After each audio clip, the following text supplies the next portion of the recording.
Bonjour à toutes, bonjour à tous, bienvenue sur ces vidéos sur les outils collaboratifs avec les présentations de deux logiciels, un peu logiciel de jugement majoritaire et un logiciel Open My Organization. Donc deux logiciels qui permettent de soutenir les pratiques de gouvernance collective. Donc dans cette série de vidéos, on va vous présenter, permettre d'utiliser deux outils collaboratifs pour soutenir vos pratiques de gouvernance collective. Donc d'utiliser tout d'abord le logiciel jm.instancerd.org pour soutenir vos décisions par jugement majoritaire ou vos consultations par résonance majoritaire. Et puis une deuxième série de vidéos pour utiliser le logiciel openmyorganization.org comme système d'information et de suivi. J'en profite pour dire que ces deux logiciels ont été développés par David Darrière, Instant Z, et c'est des logiciels qui sont fournis, qui sont accessibles gratuitement. Il est possible de faire un don et on vous encourage à faire un don parce que c'est ces deux logiciels qui sont bien, bien, bien pratiques pour faire des choses ensemble.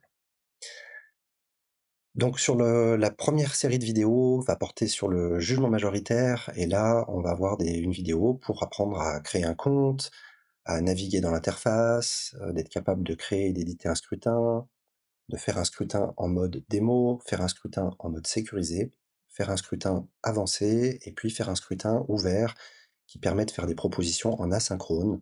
C'est-à-dire que les personnes peuvent faire des propositions avant d'avoir, le vote, que ça soit un vote consultatif ou un vote vraiment décisionnel, mais elles peuvent faire des propositions avant que la période de vote soit ouverte.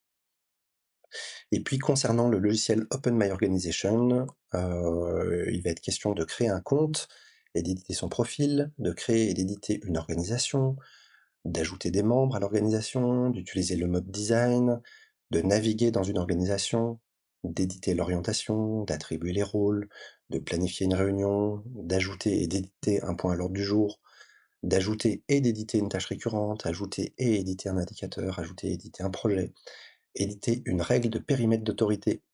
Mais aussi, il va être question d'apprendre à utiliser l'interface de réunion, heu, en réunion opérationnelle et en réunion structurelle, pouvoir, traiter les différents points qu'on trouve dans ces 2 interfaces de réunion. Et puis de faire une proposition hors réunion structurelle et enfin d'utiliser l'application personnelle. Donc voilà, on espère que vous allez trouver, plein de choses intéressantes dans ces différentes vidéos et puis bonne exploration et bonne pratique à vous.